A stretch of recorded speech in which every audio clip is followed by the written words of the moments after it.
Assalamualaikum warahmatullahi wabarakatuh. Selamat pagi, siang, sore, Bapak, Ibu juri, dan seluruh peserta. Perkenalkan, nama saya Rizky Aulia Fatima Al-Zahra bersama partner saya, Jardir Harli, kami dari Fakultas Psikologi Universitas Pancasila. Pada kesempatan ini, kami akan mempresentasikan penelitian kami yang berjudul Gambaran Stage of Grief pada tunadaksa dewasa mati akibat kecelakaan. Fenomena yang kami temukan bahwa kecelakaan bisa saja menyebabkan kehilangan fungsi anggota tubuh secara tiba-tiba. Kondisi ini tidak hanya mengubah aspek fisik individu, tetapi juga memunculkan tekanan psikologis yang signifikan. Dalam situasi tersebut, individu terkadang kesulitan menerima kondisi dirinya, bahkan dapat mengalami krisis identitas akibat perubahan besar dalam hidupnya, hingga proses penerimaan dirinya itu menjadi semakin kompleks. Oleh karena itu, penting untuk memahami bagaimana individu memaknai dan menjalani proses kehilangan tersebut. Nah, ada dua penelitian yang kita cantumkan. Yang pertama itu peneliti yang sebelumnya dibahas oleh Spesis et al. Dia itu membahas tahapan kedukaan pada pasien amputasi akibat penyakit diabetes. Sementara penelitian oleh Rahmajati dan Nikmah ini lebih menitik beratkan pada hasil akhir berupa penerimaan diri.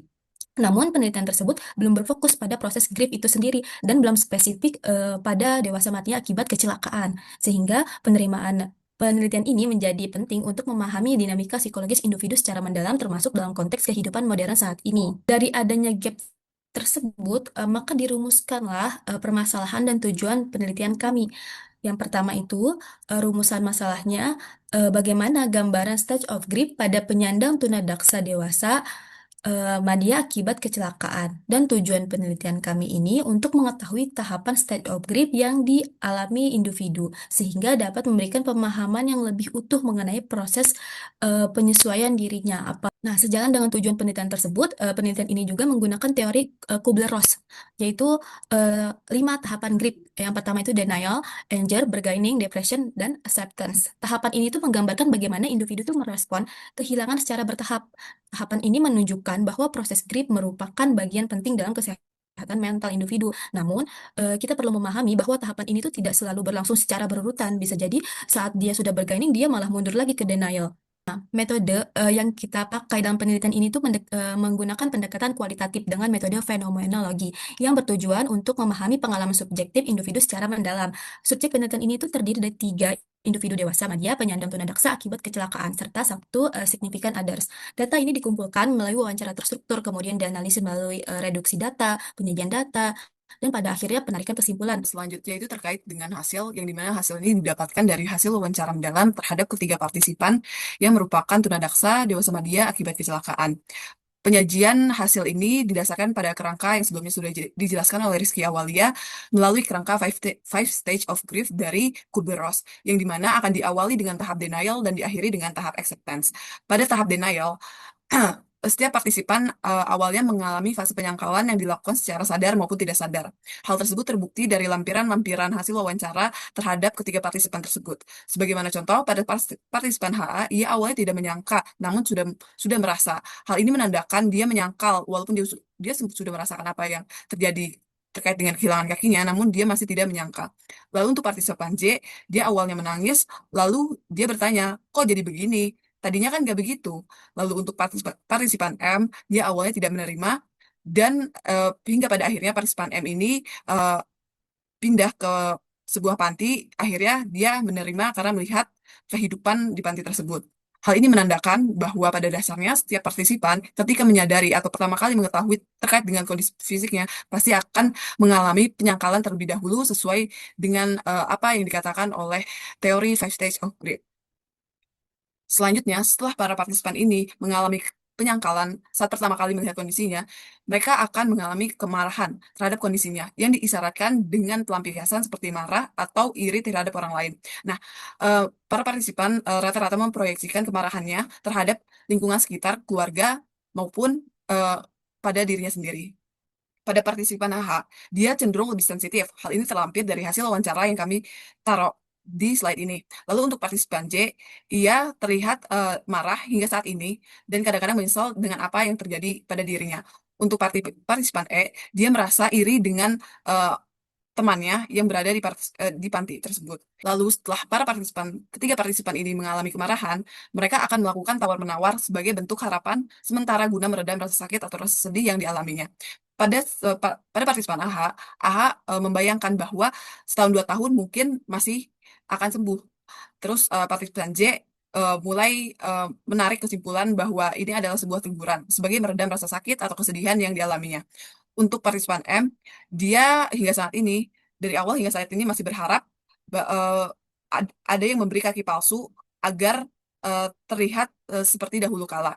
Dari kutipan-kutipan yang dipaparkan oleh eh, partisipan ini, terlihat bahwa mereka akan melalui tahap bargaining untuk meredam rasa sakit. Nah, tahap bargaining ini bisa bisa saja kembali ketika partisipan sudah berada di tahap acceptance. Selanjutnya itu tahap depression, yang dimana partisipan ini setelah melakukan tawar-menawar, akhirnya dia menyadari bahwa apa yang terjadi dalam dirinya itu merupakan kehilangan yang nyata. Nah, dari ketiga partisipan ini, hanya dua yang mengalami tahap depression, yang dimana partisipan AH, dia 5 tahun mengurung diri di kamar dan tidak mau bertemu siapa-siapa. Lalu untuk partisipan M, ia mengatakan bahwa saya menyesal seumur hidup kenapa saya mau buntung.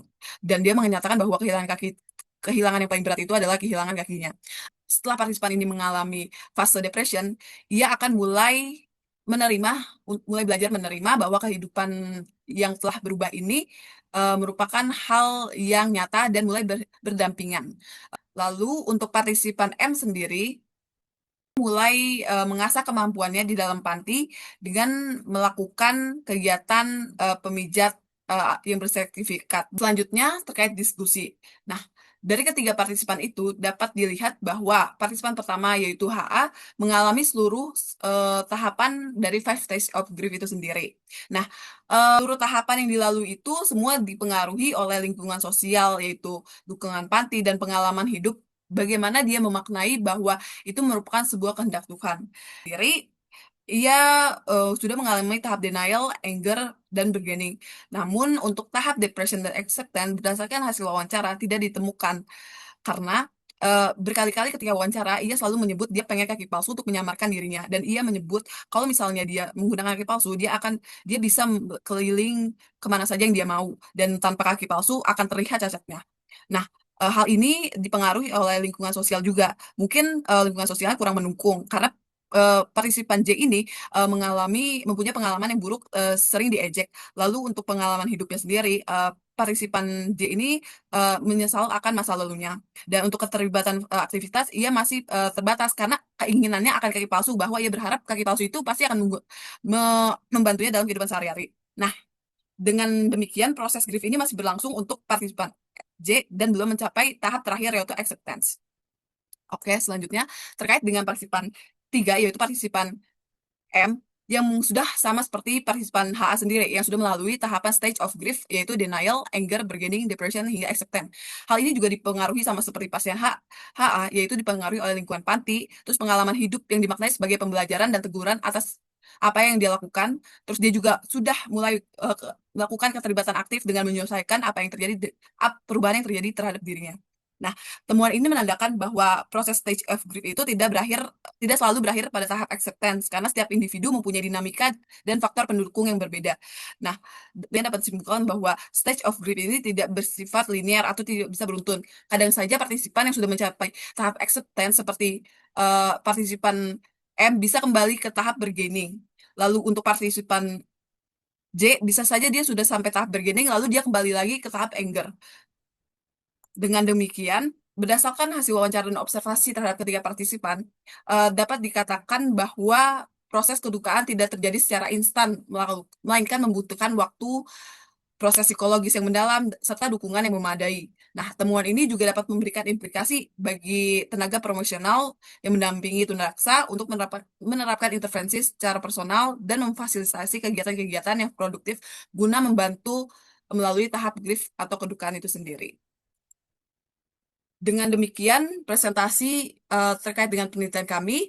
Kurang lebihnya mohon maaf. Assalamualaikum warahmatullahi wabarakatuh.